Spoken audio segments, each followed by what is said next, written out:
Bonjour à tous, je suis en compagnie de Jean-Pierre Girondel, chroniqueur à RCF et ancien professeur d'histoire. Nous sommes dans la chapelle Saint-Roch.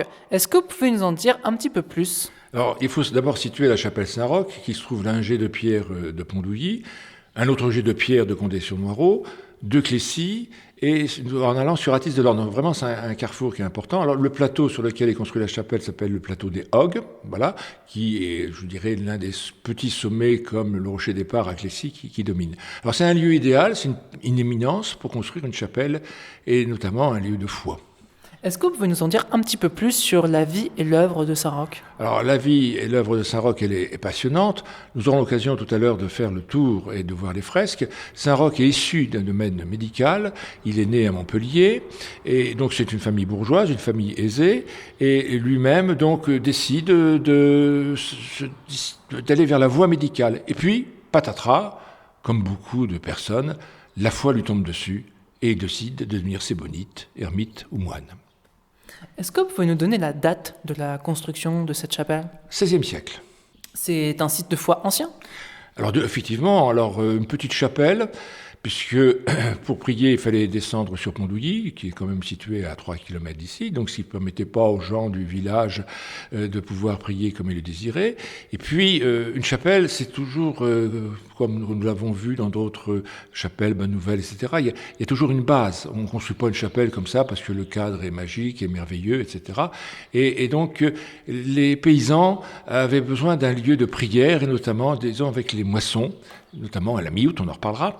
Et donc, ils se sont dit, après tout, il nous faut bien un saint protecteur, un saint qui protège, et on le verra tout à l'heure en faisant notre petit pèlerinage à l'intérieur de la chapelle. Donc, ça sera Saint-Roch, la chapelle Saint-Roch. Quels sont les temps forts d'actes de foi ? Il y a des dérogations, c'est ça ? Alors c'est ça, c'est vers la mi-août, en gros quand les moissons sont pratiquement terminées. Donc il y a une grande procession au sort de la chapelle, et d'ailleurs c'est beau à voir, je l'ai vu une ou deux fois. Donc il y a des bannières, tout le clergé du canton et même au-delà du canton est là, et on peut avoir jusqu'à 3000 à 8000 personnes qui descendent à travers les champs, et chose assez surprenante, avec des chiens. Puisque Saint-Roch aussi, c'est le patron des animaux. Et quel est le lien avec Saint-Roch ? Alors Saint-Roch avait été, on le verra sur un tableau, avait été touché par la peste, et un chien est venu le lécher, le pourlécher, et il a été guéri.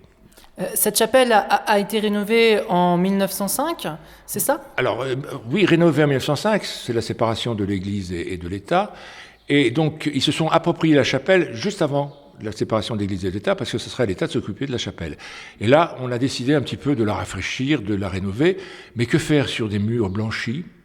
Une idée simple va jaillir, faire venir un peintre pour faire des fresques sur la vie de Saint-Roch. Ce peintre, c'est Maurice Le Squezec qui, dans les années 20, va peindre les fresques que nous voyons autour de nous ? Oui, et surtout que c'est un grand peintre connu comme Modigliani, comme Picasso.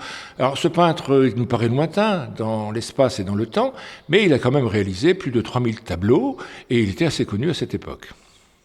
Quels sont les symboles de ces fresques ? Alors c'est la vie de Saint-Roch. Alors la première, qui est assez remarquable, c'est la naissance de Saint-Roch, où on voit le père heureux, car nous sommes dans une famille de médecins, il ne faut pas l'oublier, de présenter Saint-Roch. Dans le deuxième tableau, Saint-Roch refuse le saint le vendredi, pour montrer que même le vendredi saint, eh bien, Saint-Roch reste de marbre, et donc ne veut pas se sustenter. Troisième tableau, Saint-Roch distribue ses jouets. On voit bien que, adolescent, Saint-Roch fait preuve de générosité en donnant ses propres jouets aux enfants pauvres. Et si on regarde bien sur sa tête, nous avons donc une auréole, déjà peut-être saint. Quatrième fresque, Saint-Roch part en pèlerinage à Rome, parce qu'il y avait à cette époque-là quelques grands pèlerinages, non seulement aller à Rome, pourquoi pas à Jérusalem ou à Saint-Jacques-de-Compostelle, et il fait son choix car il voudrait rencontrer les hauts dignitaires ecclésiastiques pour faire partager sa foi.